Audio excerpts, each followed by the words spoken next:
This is the 10-Minute Contrarian Podcast. This is VP. We are a solutions-based podcast, diving into the world of contrarian investing and alternative finance. You can find us hosted on the No Nonsense Forex YouTube channel, nononsenseforex.com, and podcast players everywhere.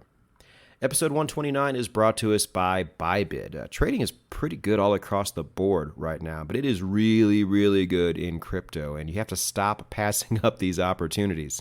And if you're going to trade, you may as well trade on a broker that lets you trade straight off of MT4, has a huge spot market to where you can buy anything you want, trade almost any instrument you want, and has giveaways and promotions around every single corner. Those of you who already signed up, you already know. They just sent me a coat. I live in Latin America. I don't need a coat. Does anybody want a coat? I'm kidding. I'm going to donate it. But it's ridiculous. It's such a great place to be a part of. And if you click my link, you get all of it. Down below in the description takes you to the blog. The blog has the link. Click it and get yourself on board because as my people already know, with Bybit, membership has its rewards. It is the 10-Minute Contrarian Podcast, and in the name of transparency, I need to update everybody here. I'd like to update everybody here. I don't have to, but I'm going to update everybody here on the moves I've been making in the crypto market these past probably 10 days. One of them I just spoke about on Discord and nowhere else, but it's very small. On Twitter, if you remember, and if you're not following me on Twitter, my God, you're missing out. The link is down below in the show notes in every single episode. Go click it. But I was letting everybody know that the token BUSD is going to be no longer this month, this December. I'm not sure exactly what the day is, and it's not just going to dissolve into the ether and you're screwed. It's going to turn into a different stablecoin that I've never heard of before, and I'm not sure what the functionality of that thing is going to be, especially if you are trading in the United States. So either way, it's probably best to get rid of it.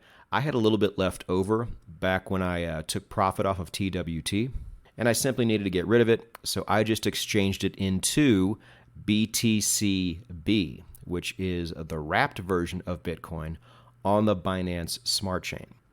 And really only the Ethereum chain and the Binance Smart Chain would I be comfortable enough making a move like this. It wasn't a whole lot, but still, I'm not taking any chances. And the entire transaction, and anybody who's been trading or buying anything these past few weeks understands just how nice this is. It cost me 7 cents. So this is not a recommendation. I would rather just have the regular Bitcoin. And you can go on places like Thorchain and get it without paying a whole lot, but it was difficult from my phone, which is where my Trust Wallet is. It's usually not, but it was at the time. So I just made the easy switch. And just letting you all know that products like this are out there. It's not the same as the real thing, but if you're just playing the price, it's another option out there, and it's a very inexpensive option. Now, the other move I made was this past week, and I tweeted it out as well, and that's going to be the setup for this entire episode. And I ended up buying more Polygon. I am very happy with my purchase. I want as much Polygon as I can, while still being financially prudent, of course. But there are a few questions that came up on Twitter. And I want to remind everybody that I almost never, ever, ever answer people's questions on Twitter. It's nothing personal, but what I'm trying to avoid is those people on Twitter who are going to see me answer you and then say, oh, this is the place I go to bombard VP with questions. No, you go to the contact forum and you get to do it once. But the question was valid because there's a lot of you out there that are trying to do things very by the book. And by the book, what I mean is the way I do them myself and the way I tell people how I'm doing them on this podcast. So I just want to make sure everybody knows the difference here. On No Nonsense Forex and the Forex trading videos, it is very regimented. I'm like, look, do things like this.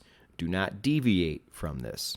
Years down the road, if you find other ways to deviate one way or another and it works better for you, go ahead. But for now, this is something brand new, and it's in your best interest to do things as diligently as you can. With investing, I'm not really saying that. I'm just letting people know what I'm doing, and I'm telling you why. Yet, a lot of people out there are still trying to do things in a very disciplined way and are using the way I do it as a blueprint. And I think that's great. Way too many people are way too fast and loose with their investments, especially in crypto. And they do not have the advantage of doing things the way we attempt to do them here in a much more disciplined and thought out way, especially when it comes to taking profit. But the question is, hey, this isn't the way you normally buy crypto. You normally use a trailing buy. What's going on here? And those people are half right. So I'll explain this to everybody now. Nowadays, at least, what I really try to do is if I'm buying something for the very first time, I want to make sure that I at least have it in my wallet, even whether it's a little or a lot, before the market takes off. And so that was the whole attempt with the trailing buy. It was very successful. But then I do, and I have been known in the past, to also buy on the way up. And the one way this has really changed for me, at least, is instead of buying on dips and pullbacks, I am taking this other approach. I'm going to explain that approach to you here in episode 129. Because there's a problem with buying on dips. First of all, I've said this in the past, it's a very lazy saying. It's usually said by people who don't invest a whole lot, who just try to oversimplify everything. Because if you just try to buy on dips, people who actually trade and people who actually invest, you know how oversimplified that statement is and how it's not that easy.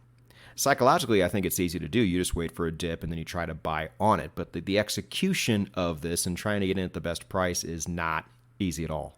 A lot of times, as soon as you get ready to buy, you start thinking about it, price starts taking off and going crazy. It's not as easy as that doofus who sits back in his chair and just says, oh, just buy the dips, would lead you to believe. And especially in crypto, as we've seen, when things run, they run. And you don't always get the opportunity to have a dip. If something runs from $10 to $20, and you're like, well, I'll just wait for the dip, and then it just keeps running to $50, and then finally dips at $42 and bottoms out there, did you really win? No, you missed out big, to the point to where you don't even want to buy it anymore. And then it eventually goes to 300. I think Dave Chappelle said it a long time ago. It used to be an old meme. Modern problems require modern solutions. So when I'm adding on to current positions, keep in mind in up markets like this, uptrending markets, I'm not buying new positions. I'm simply adding on to older positions, DCAing, averaging up. But when I do so, I am still buying things that I feel like are cheap, especially cheap relative to the rest of the market. Stay with me on this. If you noticed, while a lot of things were going nuts the last 2 weeks, Polygon was not. And I think a lot of inexperienced investors were looking at that, if they were looking at it at all, but if they were looking at it saying, oh, well, maybe Polygon just isn't this new narrative. Maybe it's old and tired and doesn't have a chance of running in this next bull market, because that's what the current market is telling me. Shame on you. What are the two things that have triggered this entire narrative for the market to move up in the last month or so? The Bitcoin ETF and Web3 gaming. Now, with the Bitcoin ETF, over time at least, a rising tide should absolutely lift all boats regardless of what they are. I'll talk about that in a future episode. I'm kind of saving that. But when it comes to Web3 gaming, you guys know the metaverse is tied into this too. And I've been following this entire space closer than most people have for the better part of the last 2 years, to where a lot of people have just started jumping into it now. And the difference there is the way we approach things, the way we see things. So the way I'm looking at this is you have things like a friend of the show in our portfolio, IMX, finally getting the recognition it should have gotten a long time ago when we were talking about it, and it's going crazy right now. It is cementing itself as the clear number one application layer in the gaming space. And it's so much more than that, too. And the partnerships it has made have been tremendous, especially lately. IMX this past week partnered with Merit Circle, so it now has access to Beam, which means it now has access to the Avalanche chain. But its largest partnership is with Polygon.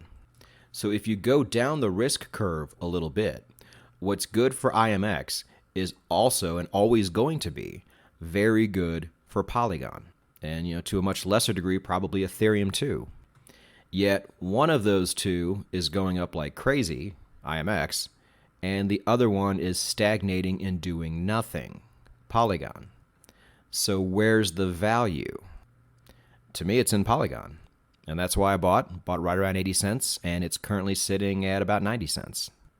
But the profile of the average investor who listens to this podcast is probably not going to be somebody who goes after super low cap coins, understands that, as I say all the time, the asymmetry in these larger caps is already plenty, and they have a much bigger chance of success.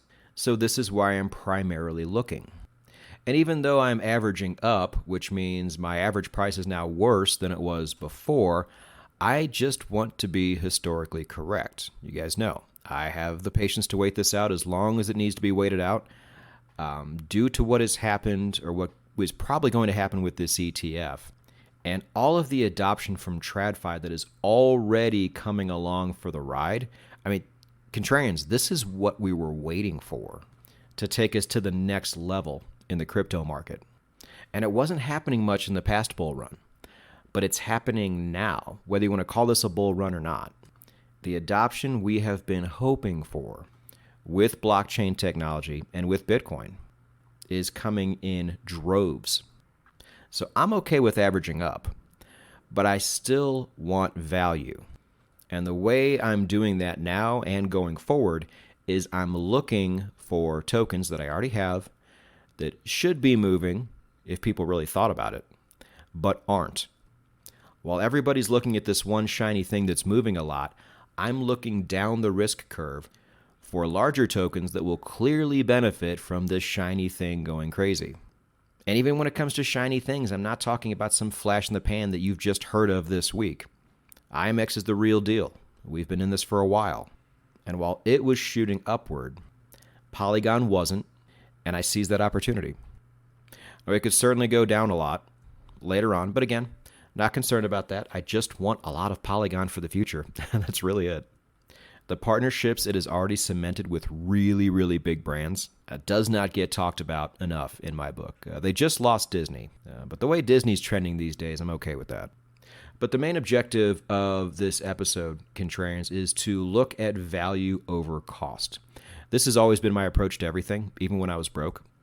If you guys listen to the Trading Psychology podcast, you heard me tell Rob how even when I didn't have any money, I still bought organic food because I understood the importance of it, and to avoid processed food and to cook as much as I can, because that just makes sense on so many levels. And I feel like that's paying off a lot now. You know, I'm in a lot of WhatsApp and Telegram groups with other digital nomads.